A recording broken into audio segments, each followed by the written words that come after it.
Seluruh jenazah korban pesawat latih yang jatuh akan dimakamkan hari ini.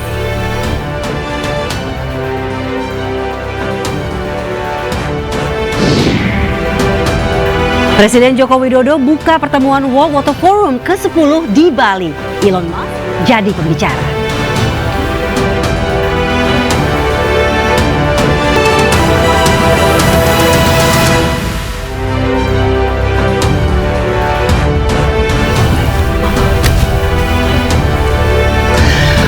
Halo, selamat siang pemirsa. Apa kabar Anda hari ini? Senang sekali saya Pram Senjaya dan rekan saya kali ini.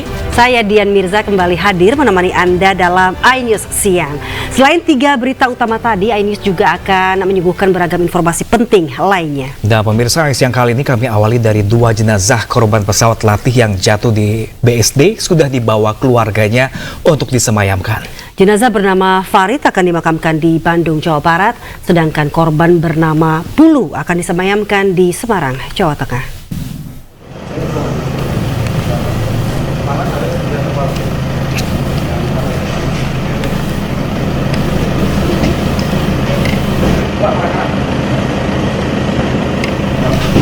Pesawat latih jenis Tecnam P2006T yang jatuh di lapangan Sunburst BSD, Tangerang Selatan, Banten pada Minggu siang menewaskan 3 orang. Dari ketiga jenazah, 1 jenazah co-pilot Kapten Suwanda sudah dibawa pihak keluarga dari RS Polri Jakarta pukul 4.30 pagi untuk dimakamkan di Cirebon, Jawa Barat. Sementara pagi tadi 2 jenazah lainnya yakni Kapten Pulu Darmawan dan Engineer Farid Ahmad sudah dibawa pihak keluarga untuk dimakamkan. Jenazah Farid akan dimakamkan di Bandung Barat, Jawa Barat, sedangkan jenazah Pulu akan dimakamkan di Semarang, Jawa Tengah.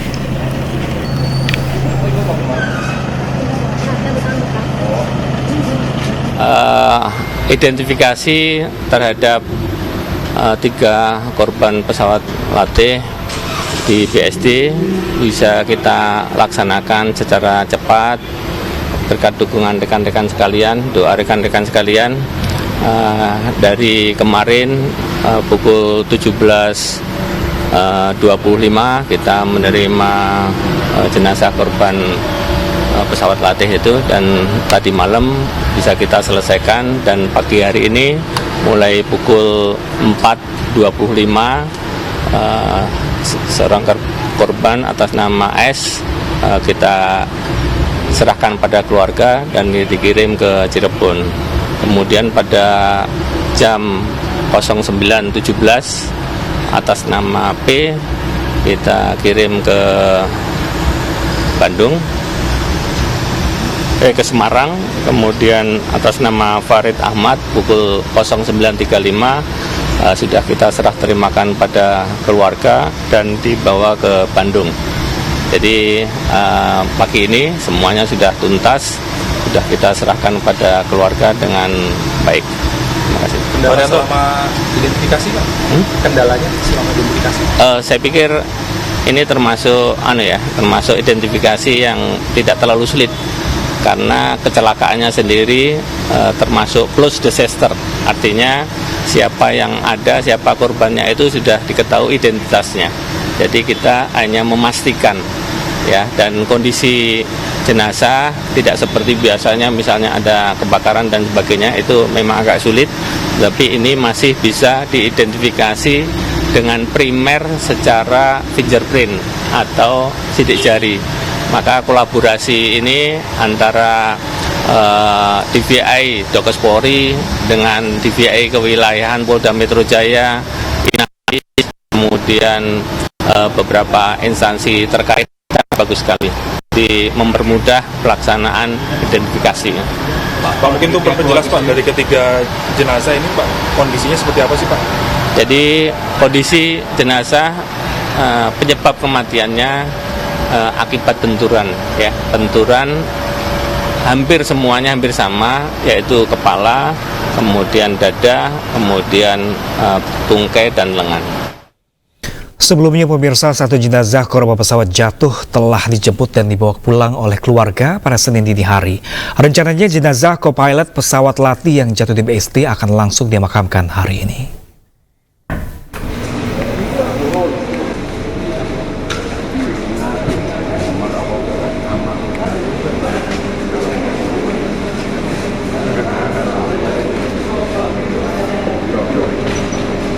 Jenazah Kapten Suwanda, salah satu korban pesawat jatuh, dibawa pulang oleh keluarga dari Explori pagi tadi. Rencananya, jenazah akan dimakamkan di Cirebon, Jawa Barat. Selain keluarga almarhum, mobil jenazah turut didampingi oleh sejumlah anggota dari Indonesia Flying Club. Almarhum Kapten Suwanda adalah purnawirawan TNI Angkatan Udara dengan pangkat terakhir Mayor Penerbang. Saat peristiwa, Kapten Suwanda bertugas sebagai kopilot yang menerbangkan pesawat latih jenis Tek 6 P206T yang jatuh di lapangan Sunburst BSD, Tangerang Selatan, Banten.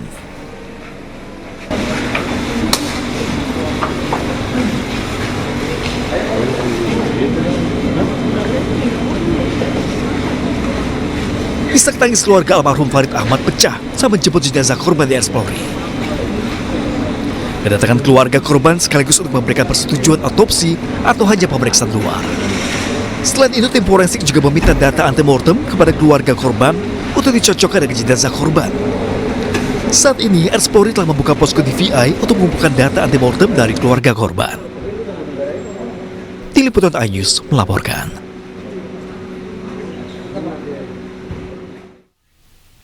Pemirsa, keluarga korban mekanik pesawat Farid Ahmad kini menanti kedatangan jenazah di rumah duka di Kabupaten Bandung Barat, Jawa Barat. Almarhum meninggalkan 3 anak kembar yang masih balita dan dikenal sebagai sosok yang ceria.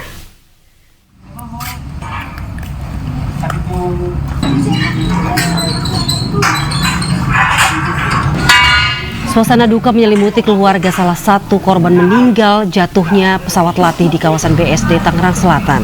Keluarga dari Farid Ahmad, 34 tahun, tengah bersiap menanti kedatangan jenazah di rumah duka di Cihanjuang, Kabupaten Bandung Barat, Jawa Barat.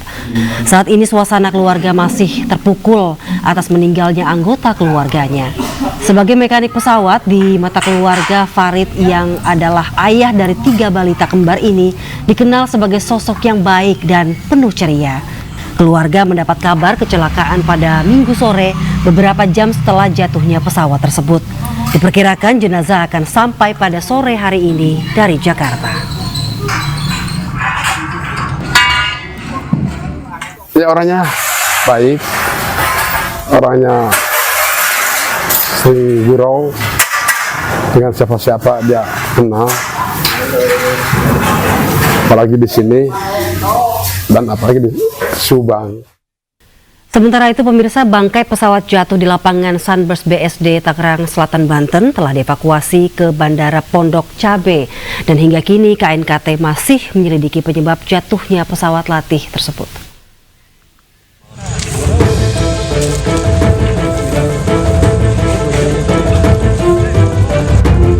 Petugas gabungan akhirnya mengevakuasi bangkai pesawat latih yang jatuh di lapangan Sunburst BSD Tangerang Selatan pada Minggu malam.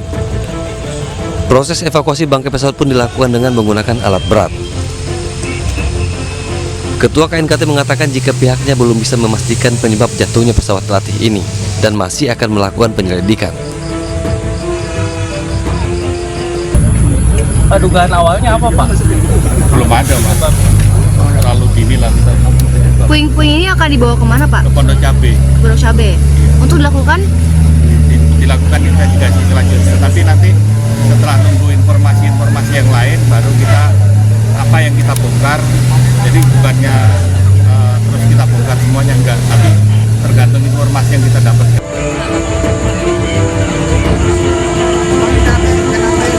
Usai dievakuasi, bangkai pesawat ini langsung dibawa menggunakan 2 unit truk ke Bandara Pondok Cabe. Dari Tangerang Selatan, Banten, Nunung Purnomo, iNews melaporkan.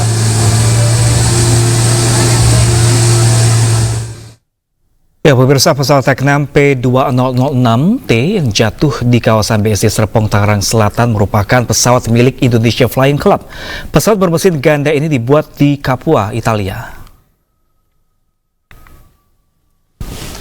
Ya, pemirsa, pesawat milik Indonesia Flying Club ini dibuat oleh Costruzioni Aeronautis Tek 6 yang berada di dekat Napoli. Pesawat yang memiliki 4 kursi ini sudah memperoleh sertifikasi kelaikan udara di Uni Eropa oleh EASA pada tahun 2003. Pesawat mesin ganda ini memiliki kekuatan 200 tenaga kuda berkecepatan maksimal 145 knots atau 269 km per jam. Jarak terjauh yang dapat ditempuh dalam sekali penerbangan hingga 2000 km.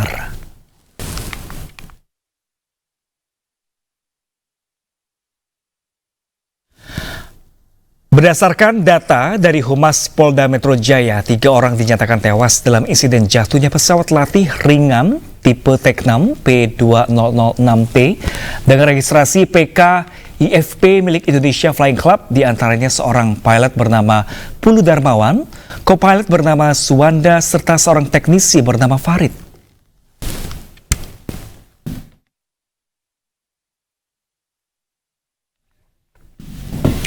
Seorang siswa MTS di Kabupaten Semarang, Jawa Tengah menderita luka bakar serius akibat disetrika oleh temannya sendiri. Selengkapnya sesaat lagi pemirsa, jangan kemana-mana, tetaplah bersama kami di iNews ya.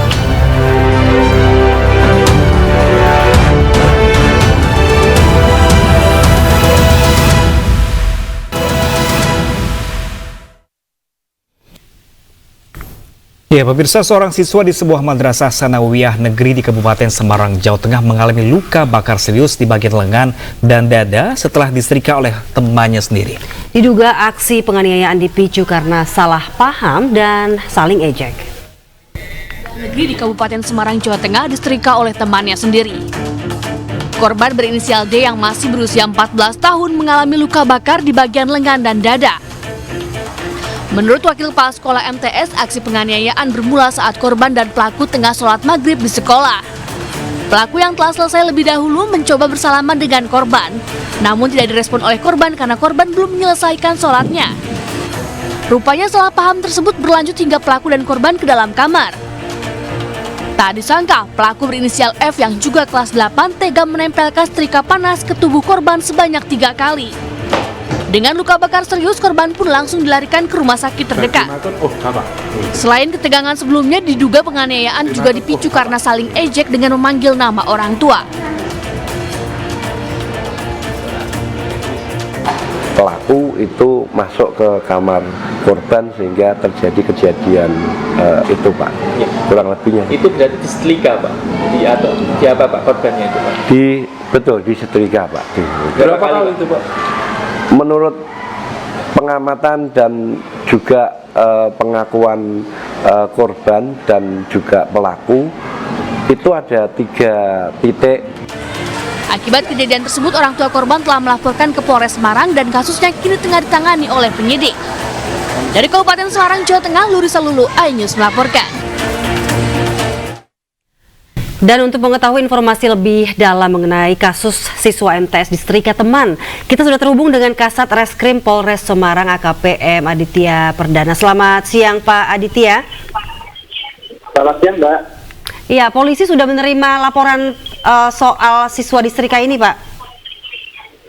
Betul, jadi perlu kami sampaikan untuk laporan sendiri itu sudah dari pihak ayah kandung korban sudah melaporkan kejadian ini ke Satreskrim Polres Semarang. Untuk laporan polisinya sendiri itu dilaporkan pada tanggal 16 Mei 2024. Ya, Pak Aditya, ini siapa saja Bapak yang sudah diperiksa dalam kasus ini, Pak? Apakah pihak sekolah sudah dipanggil juga, Pak, terkait kasus ini? Baik, terima kasih untuk saksi-saksi yang sudah kami periksa. Di antaranya itu yang pertama yaitu terkait dengan korban anaknya sendiri, kemudian juga sudah kita lakukan pemeriksaan kepada saksi-saksi yang melihat langsung kejadian, dan juga kita lakukan pemeriksaan kepada tenaga pengajar di sekolah tersebut, dan juga kita sudah lakukan pemeriksaan juga kepada orang korban. Demikian, Mas. Mengenai terduga pelaku nih, Pak Aditya, apakah sudah ditetapkan sebagai tersangka? Baik, untuk terduga pelaku sendiri sudah kita tetapkan sebagai pelaku ya, karena untuk di Undang-Undang Sistem Peradilan Anak kita tidak mengenal namanya tersangka, akan tetapi sebagai pelaku anak. Jadi untuk pelaku anak ini sudah kita tetapkan sebagai tersangka tanggal 17 Mei, 1 hari setelah kejadian itu dilaporkan ke Polres Semarang, dan untuk pelaku anak ini sendiri sudah kita amankan di tanggal 17 Mei itu juga, Mbak. Baik, Pak Adit, ini kan mengingat korban dan pelaku ini masih di bawah umurnya. Apakah ada penanganan khusus Bapak terkait kasus ini untuk korban dan juga pelaku? Untuk penanganan khusus sendiri itu dikarenakan kita menggunakan Undang-Undang Sistem Peradilan Anak, tentunya kami dari Satreskrim Polres Semarang bekerja sama juga dengan Bapak Semarang dan juga Dinas Sosial Kabupaten Semarang untuk melakukan pendampingan, baik itu dari korbannya sendiri dan juga dan juga pelaku anak itu sendiri. Demikian, Mas. Bagaimana dengan korban, Pak? Bagaimana kondisinya saat ini? Pasti sangat trauma. Untuk kondisi korban, dapat kami jelaskan untuk korban sendiri saat ini masih dalam rangka perawatan. Akan tapi untuk perawatan sendiri ini dilakukan di rumah, dan juga korban ini masih lakukan perobatan rawat jalan. Perobatan rawat jalan ini sendiri itu setiap harinya, setiap hari itu berobat di Rumah Sakit Suri Asi Kota Salatiga, Mbak. Oke, Bapak ini kejadian tersebut ini apakah benar Bapak kami ingin memastikan dipicu karena saling ejek atau saling panggil sapaan dengan nama orang tua? Jadi betul, dapat kami jelaskan awal mula ini kenapa si pelaku anak ini dapat melakukan hal tersebut dikarenakan di awal-awal itu ada saling ejek lah, saling ejek seperti biasa dari korban maupun pelaku itu sendiri saling menyebut nama orang tua. Baik, terima kasih banyak Pak Aditya. Kami akan menanti update terbaru dari perkembangan korban dan juga pelaku seperti apakah sanksinya. Terima kasih banyak Pak Aditya telah berbagi informasi bersama kami di siang kali ini. Terima kasih Bapak, salam sehat selalu. Sama-sama, selamat siang. Di Surabaya, Jawa Timur, pemirsa, seorang wanita muda mengalami pelecehan seksual secara daring hingga diteror ancaman pembunuhan dari teman semasa sekolah selama 10 tahun terakhir. Setelah dilaporkan, pelaku akhirnya ditangkap dan kini masih diperiksa.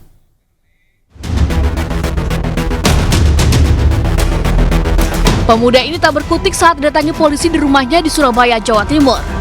AP dilaporkan telah melakukan pelecehan seksual dan pengancaman pembunuhan secara daring kepada seorang wanita berusia 27 tahun, warga Gayung Kota, Surabaya. Setelah ponselnya diperiksa, polisi membawa AP ke unit 5 Cyber di Reskrimum Polda Jawa Timur. Polisi masih memeriksa intensif dan menahan pelaku yang untuk sementara dijerat Undang-Undang ITE. Setelah menerima laporan, kami melakukan pemeriksaan awal terhadap korban. Setelah itu kami tindak lanjuti dengan memprofiling pelaku dan melakukan penjemputan terhadap pelaku karena dikhawatirkan melarikan diri. Dan akhirnya untuk pelapor hari ini langsung dilakukan pemeriksaan ini? Betul, kami harus segera melakukan pemeriksaan terhadap korban untuk menindaklanjuti laporan dari korban sehingga kita langsung menjemput pelakunya. Sebelumnya, seorang wanita 27 tahun warga Gayungan Kota Surabaya melaporkan tindak pelecehan seksual yang dialaminya. Korban mengaku dilecehkan secara daring dan teror ancaman pembunuhan dari seorang pemuda yang merupakan teman semasa sekolahnya. Pelaku pernah menyatakan perasaan kepada korban namun ditolak. Dari penolakan tersebut, pelaku akhirnya mulai memberikan sikap yang menyimpang dan terus mengganggu korban. Sejak 2016, teman semasa sekolahnya tersebut meneror dengan mengirimkan foto kelamin di media sosial. Bahkan pelaku sengaja membuat ratusan akun media sosial untuk meneror korban. Itu teman saya sendiri, berawal dari teman saya sendiri di SMP, terus yang saya awalnya niat baik karena saya kan karakternya ekstrovert dan dia tuh sangat introvert sekali gitu. Ternyata kebaikan saya itu disalahartikan sama dia, dikiranya saya suka sama dia gitu. Saya sudah pernah menolak dia memang coba untuk confess ke saya tahun 2000 sekitar 14-15 gitu. Tapi saya sudah tolak dengan cara baik-baik, dengan cara kasar juga sudah tidak bisa, dan itu tetap berlanjut sampai sekarang. Dan itu penolakannya itu nggak sekali dua kali pokoknya, dengan saya sendiri sudah, dengan saya bawa kerabat dekat keluarga maksudnya sudah, dengan mantan-mantan kekasih saya sudah. Jadi susah sekali untuk dikasih tahu kalau saya tidak suka seperti itu. Curahan hati korban pun viral di media sosial dan mendapatkan dukungan positif dari netizen untuk memberanikan diri melapor kepada polisi. Dari Surabaya, Jawa Timur, Rahmat Ilyasan, iNews melaporkan.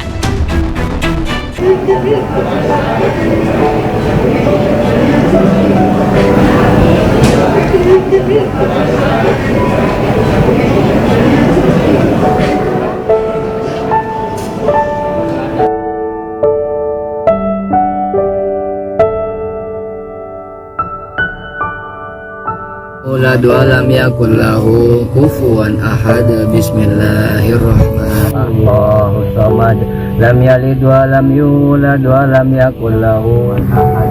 La ilaha illallah, wallahu akbar. Dia foto-fotonya tuh Mas. Di film Memang suka barang banyak. Barang bukti. Sudah selesai 1,5 bulan, Bapak bisa ambil. Mudah-mudahan orang-orang yang telah mengambil nyawa anak saya bisa segera terungkap.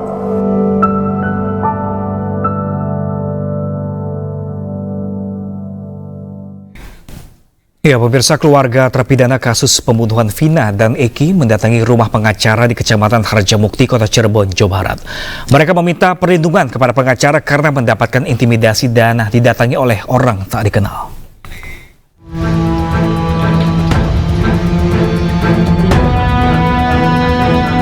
Keluarga dari Sudirman terpidana kasus pembunuhan dari Vina dan Eki mendatangi rumah kediaman pengacara terdakwa Sudirman dan Saka Tatal di Kelurahan Kalijaga, Kota Cirebon. Mereka datang ke rumah kediaman kuasa hukum terdakwa untuk meminta perlindungan karena sejak kasus Vina dan Eki kembali viral, keluarga didatangi oleh banyak orang tak dikenal. Keluarga terpidana takut mendapat intimidasi dan tekanan dari orang tak dikenal. Dia nggak ngerti mesti bagaimana, dia takut ngomong, dia datang ke rumah saya. Saya juga kaget karena itu juga saya nggak pernah duga. Saya pada akhirnya saya siapkan rumah saya di sini. Bapak boleh tinggal di sini, nggak usah mikirin apa-apa. Nanti dia akan diamankan sementara di sini. Diamankan di sini. Saya ambil keluarganya semua ke sini dulu aja. Vina dan Eki pada tahun 2016 silam menjadi korban pembunuhan sekelompok geng motor di Jalan Layang, Desa Talun, Kabupaten Cirebon. Dari 11 tersangka, 3 tersangka pembunuhan masih buron sejak 8 tahun lalu. Dari Cirebon, Jawa Barat, Toi Iskandar, iNews melaporkan. Sebelumnya kepada media, terpidana kasus pembunuhan Vina dan Eki yang sudah bebas mengaku tidak terlibat pembunuhan keduanya. Ia bahkan mengklaim dipukuli saat pemeriksaan supaya mengakui telah membunuh Vina dan Eki.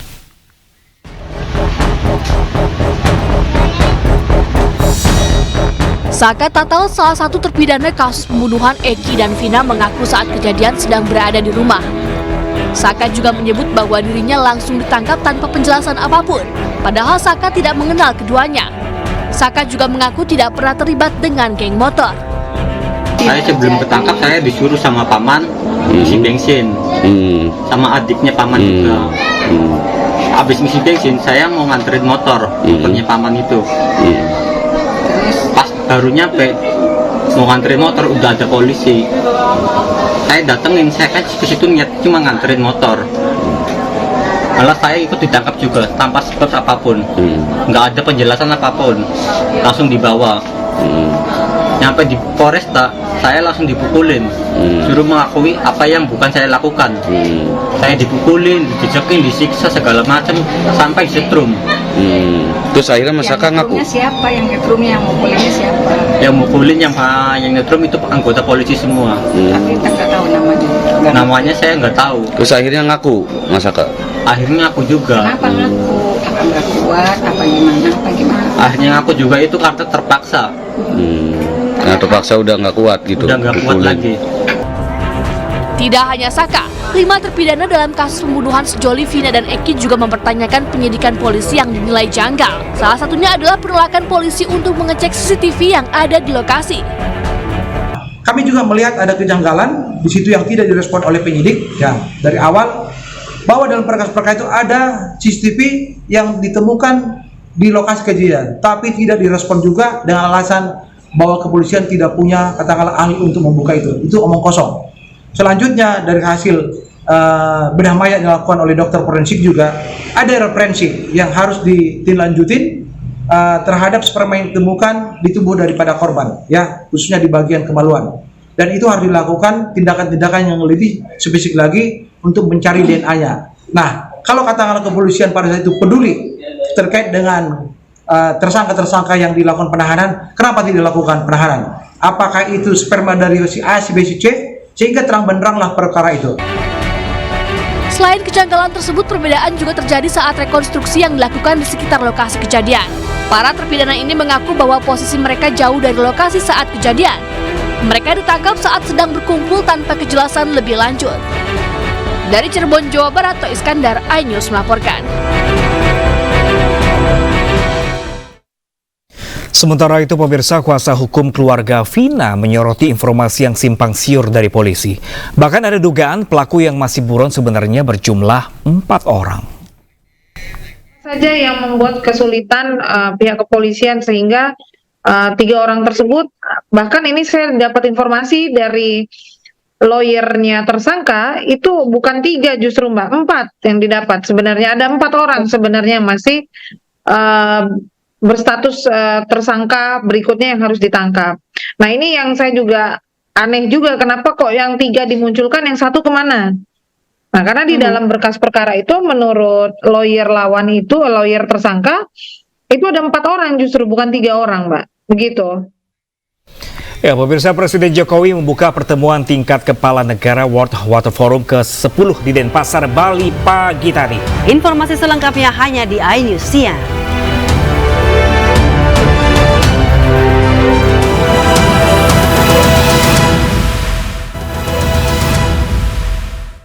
لبيك اللهم لبيك لبيك لا شريك لك لبيك إن الحمد والنعمة لك والملك لا شريك لك.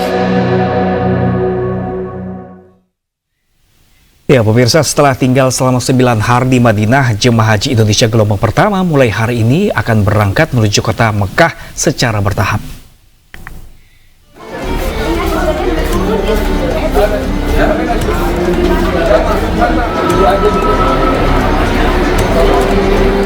...226 kloter gelombang pertama atau sekira 90.000 jemaah haji Indonesia dijadwalkan akan mendarat di Bandara Amir Muhammad bin Abdul Aziz, Madinah, Arab Saudi.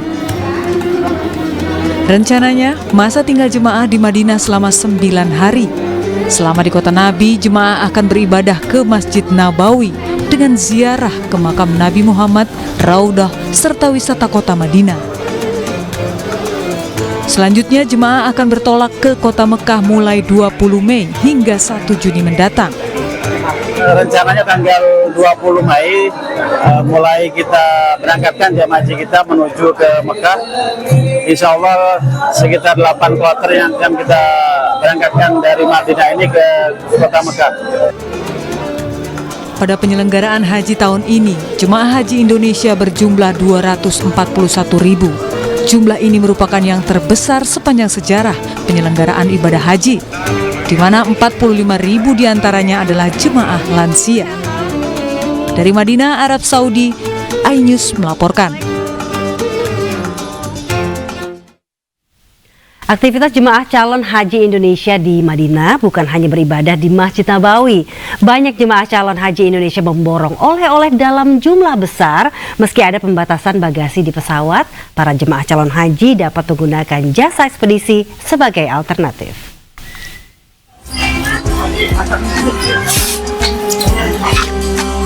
Pergi haji rasanya tidak lengkap bila tidak membeli oleh-oleh buat sanak saudara di tanah air.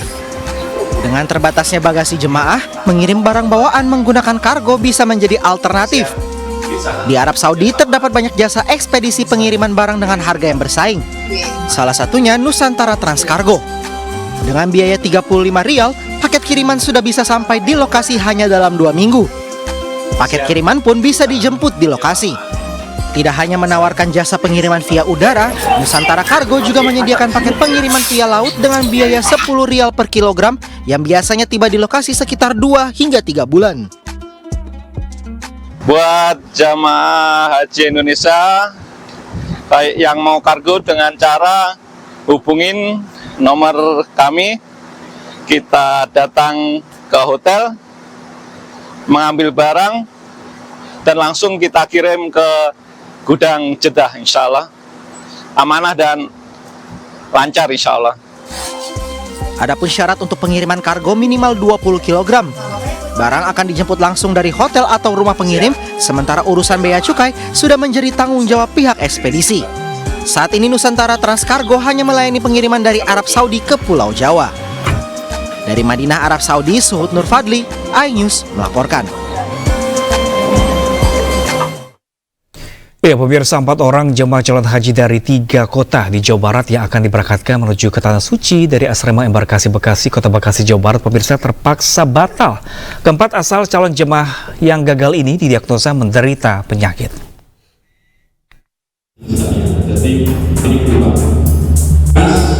Empat calon jemaah haji yang berasal dari Kabupaten Garut, Kabupaten Bogor, dan Kabupaten Karawang yang keberangkatannya melalui asrama haji embarkasi Bekasi gagal berangkat ke Tanah Suci. 4 calon jemaah haji ini gagal berangkat usai terdiagnosa berbagai penyakit, seperti 1 jemaah asal Kabupaten Garut yang gagal pasca menjalani operasi, 2 jemaah asal Kabupaten Bogor yang didiagnosa diabetes, serta 1 jemaah asal Kabupaten Karawang yang didiagnosa mengalami gagal ginjal. Keempat calon jemaah ini pun dipulangkan ke daerah masing-masing dan keempatnya memutuskan untuk berangkat haji pada tahun depan. Sudah berapa orang yang dinyatakan tidak layak untuk berangkat, dok? Oke, sampai saat ini yang gagal berangkat total itu 4 orang. Saya sampaikan di awal-awal. Jadi penundaan itu juga sebenarnya di daerah banyak terjadi gitu untuk yang kasus-kasus berat. Karena kondisi tahun ini di Arab Saudi luar biasa. Panasnya bisa mencapai 48 derajat Celcius. Petugas tim medis kesehatan asrama haji embarkasi Bekasi pun mengimbau para calon jemaah haji untuk setiap saat memeriksakan kesehatan jika merasakan kondisi tubuh tidak fit, dan berharap agar seluruh jemaah yang hendak berangkat ke Tanah Suci dalam kondisi sehat dan selamat sampai ke tanah air. Dari Bekasi, Jawa Barat, Rahmat Hidayat, iNews melaporkan.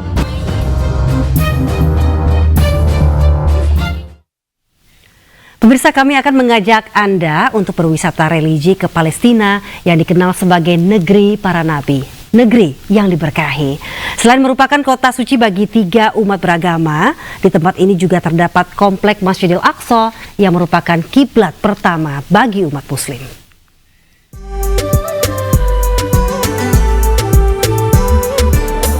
Masjidil Aqsa merupakan sebuah komplek bangunan dengan luas 144.000 meter persegi yang dibangun pada abad ke-7 oleh Khalifah kedua Islam Umar bin Khattab. Masjid ini dikembangkan dengan gaya arsitektur bergaya Timur Tengah.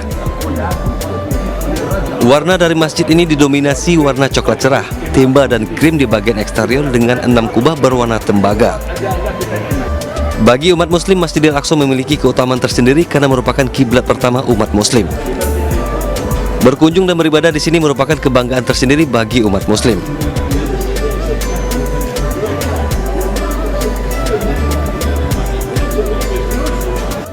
Kali menginjakan kaki di Masjidil Aqsa, alhamdulillah ini menambah keyakinan kami bahwa di sini napak tilas tempat-tempat di mana para nabi dan juga rasul hingga sahabat-sahabat semua pernah menginjakan kaki di sini. Ada senang, ya bahagialah bisa mengunjungi Masjidil Aqsa, tempat para nabi. Harus saudara-saudari Muslim harus kesini meramaikan saf-saf sholat di. Meski secara teritorial berada di negara Palestina, pengelolaan komplek Masjid Aqsa ini di bawah wakaf Islam Kerajaan Jordania. Di tempat ini terdapat 7 masjid, diantaranya Masjid Al-Qibli, Masjid Kubah Asy-Syuhra, Masjid Al-Qadim, Al-Marwani, An-Nisa, kemudian Al-Maghribi, dan Masjid Al-Buraq. Dari Yerusalem, Palestina, Ahmad Tosari, iNews melaporkan. Labbaik Allahumma labbaik, labbaik la syarika laka labbaik, innal hamda wan ni'mata laka wal mulk la syarika lak.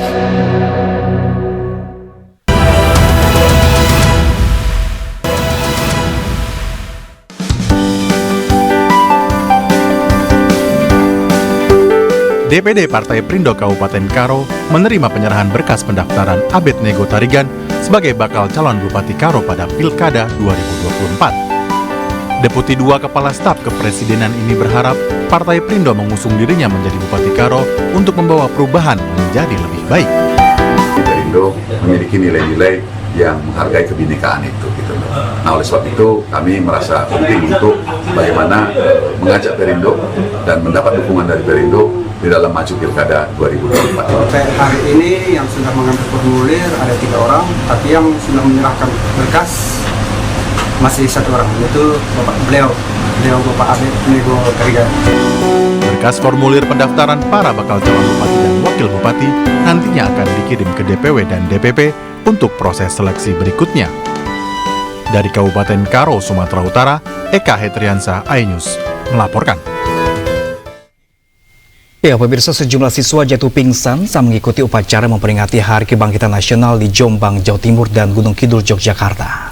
Cuaca yang terik dan banyaknya siswa yang belum sarapan diduga menjadi pemicu tumbangnya para peserta upacara.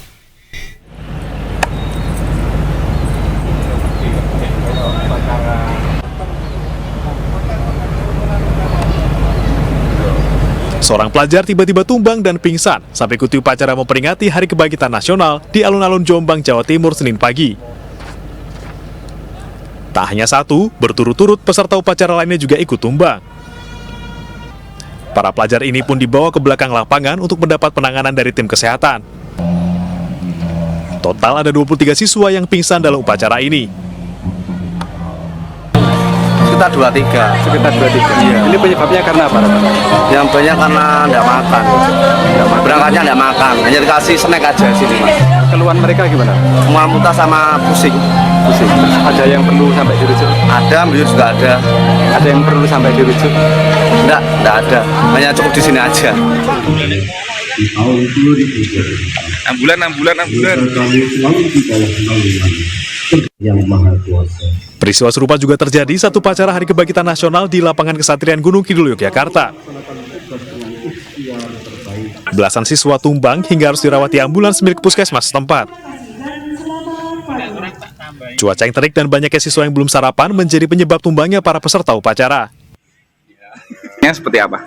Untuk tadi upacara banyak yang pingsan dikarenakan banyak yang belum sarapan. Dan untuk menuju ke lokasi kan kemungkinan ya lumayan agak jauh. Untuk penanganannya cuma dikasih minyak kayu putih dan diberi air minum. Meski diwarnai peristiwa pingsannya sejumlah peserta, upacara tetap berjalan hikmat hingga selesai. Dari Jombang, Jawa Timur dan Gunung Kidul, Yogyakarta, Muhtar Bagus, Kismaya Wibowo, iNews melaporkan. Dan pemirsa, usai sudah siang hari ini, saksikan terus video-video eksklusif dari iNews di kanal YouTube @official iNews, pemirsa. Dan jangan lupa Anda juga bisa saksikan atau mendapatkan informasi terkini dan terbaru melalui portal yang menghadirkan berita daerah, berita nasional, dan berita internasional lengkap di inews.id. Saya Permisa dan rekan saya Dian Mirza pamit undur diri, selamat beraktivitas dan sampai jumpa.